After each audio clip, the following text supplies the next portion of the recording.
श्री कृष्ण के चमत्कार और लीलाओं से तो सभी वाकिफ हैं। वैसे तो श्री कृष्ण के कई सारे नाम हैं, जैसे कन्हैया, माखन चोर, मुरलीधर, लेकिन उनमें से एक नाम और भी है, वो है रणछोड़। आखिर श्री कृष्ण का नाम रणछोड़ क्यों पड़ा, इस वीडियो में हम यही जानेंगे। एक बार मगध के राजा जरासंध ने श्री कृष्ण को युद्ध के लिए ललकारा था।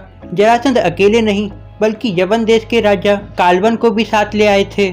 दरअसल कालवन को भगवान शिव के द्वारा ये वरदान प्राप्त था कि उसको ना ही कोई सूर्यवंशी और ना ही कोई चंद्रवंशी युद्ध में हरा सकता है और ना ही कोई हथियार उसे मार सकता है और कोई उसे बल से हरा नहीं सकता। शंकर द्वारा मिले इस वरदान की वजह से वो अपने आप को अजय और अमर समझता था।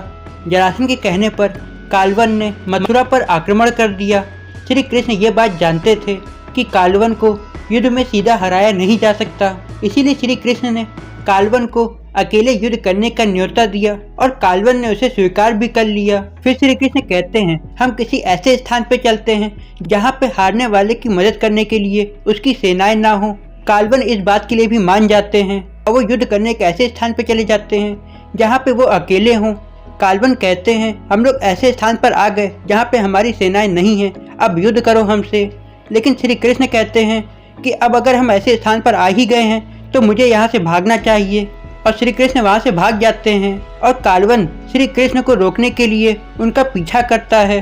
श्री कृष्ण भागते भागते एक अंधेरी गुफा में पहुँच जाते हैं और इस गुफा में पहले से ही मुचकुंद सो रहे होते हैं। मुचकुंद इक्ष्वाकु देश के राजा थे जो कई दिनों से देवताओं की ओर से असुरों से युद्ध लड़ रहे थे, और युद्ध खत्म होने के बाद देवताओं के कहने पर गुफा में आकर आराम करने लगे और इंद्र ने उन्हें एक वरदान भी दिया था कि अगर उन्हें कोई भी नींद से जगाएगा तो वो वहीं जल के भस्म हो जाएगा।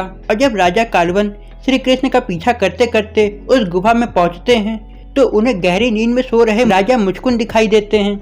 लेकिन कालवन को लगता है कि श्री कृष्ण यहाँ लेटे हुए हैं और वो राजा मुचकुंद को श्री कृष्ण समझकर उठा देता है। जैसे ही राजा मुचकुंद नींद से उठते हैं कालवन वहीं भस्म हो जाता है। इस घटना के बाद से ही श्री कृष्ण को रणछोड़ का नाम दिया गया। लेकिन ये श्री कृष्ण की लीलाओं में से एक थी। हर युद्ध केवल बल से नहीं दिमाग से भी जीता जाता है। अगर आपको श्री कृष्ण की ये लीला समझ में आई तो कमेंट में जय श्री कृष्ण लिखना मत भूलिएगा। अगर वीडियो अच्छी लगी तो इसे लाइक करें, शेयर करें और सब्सक्राइब बटन दबाकर चैनल को सब्सक्राइब कर लें।